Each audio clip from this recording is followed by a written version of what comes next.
ကိုဖိုးထောင်လည်းအိမ်နေပါတယ်အမေနဲ့ဟန်နီနဲ့ဆန်ဆန်နဲ့လည်းမောင်လေးအိမ်ကိုသွားပါတယ်အတာအလုတ်ကဒီတိုင်း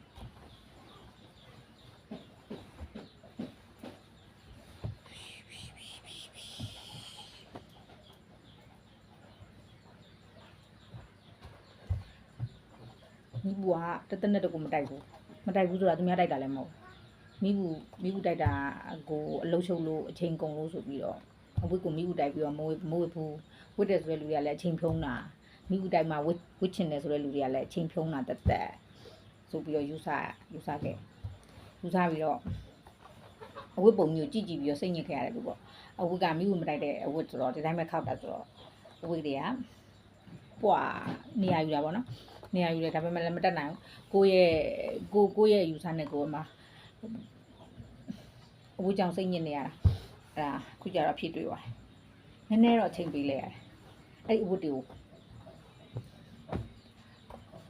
မိဘူးတိုက်တာမဟုတ်မိဘူးအဝတ်ကိုတုံနဲ့ခောက်လိုက်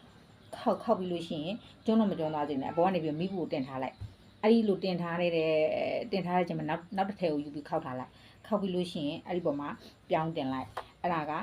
အင်ကြီးကိုပြားစေတယ်ဝတ်စေတယ်ဒီကအင်ကြီးကိုပြားသွားဖို့ဝတ်သွားဖို့ဒီကအဲ့ဒါကအာယုံမနောက်တော့ဘူးဝတ်တီကြောင့်အာယုံမနောက်တော့ဘူးအမအလုပ်ကိုဖြောင်းလုပ်လို့ရတယ်အချိန်မရှိတဲ့ကြာကိုယ့်ရဲ့အလုပ်တွေတေချာလုပ်နိုင်ဖို့ဆိုရင်မိမိရဲ့အိမ်ကလည်းတန့်ရှင်းတက်ရက်နေဖို့လိုတယ်ပေါ့နော်အဲ့ဒါနဲ့တနေ့တပြည့်စည်းထိုင်လဲပြီးတော့အချိန်ကုန်ဖို့မဟုတ်ဘူးအရေးကြီးတာလုပ်ဖို့ရအတွက်အိမ်ကိုပုံမှန်တန့်ရှင်းလေးတော့ချိန်ပေးပြီးလို့ရမြန်ဆက်ဆံလေးပေါ့မြန်ဆက်ဆံလေးပေါ့မိဘူးတိုက်နီးလည်းမတက်ဘူးမိဘူးလည်းမကြွအောင်ဒါပေမဲ့ကိုဟာကိုဖော်ထုတ်လိုက်တာနီးလန်းရှာတွေ့သွားတယ်မိဘူးမတိုက်နဲ့မိဘူးဝတ်ကိုခောက်ပြီးတော့အဲ့ခောက်ပေါ်မှာမိဘူးကိုဖိထားလိုက်မကျွန်းခင်ပြန်မလိုက်အဲ့ဆိုရင်ဝတ်ကလေးကခောက်လို့ကြိုးပြီးပြားနေရောပဲအဲ့ဆိုလို့ရှိရင်တနားကြာမဲ့ဟာမှာနိုင်ဝတ်ပဲကြာ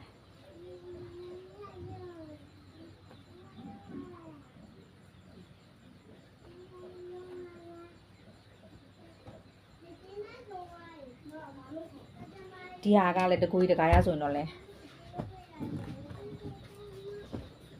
မှန်တော့ကလေးတွေကြီးလို့ရှိရင်ကလေးတွေကိုသူတို့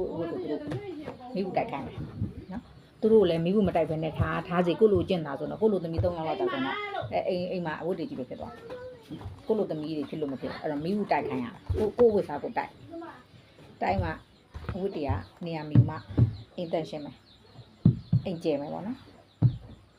အိမ်ဘလောက်ပဲကျဲအဲ့အဝတ်တွေကပြန့်ကျဲပြီးတော့နေလို့ရှင်လက်စင်မပြေဘူးဆိုတာကိုလက်တွေ့ကိုယ့်ရဲ့ဘဝနဲ့ရင်းပြီးသိလိုက်အချိန်မရှိဘူးဆိုလဲရှိအောင်လုပ်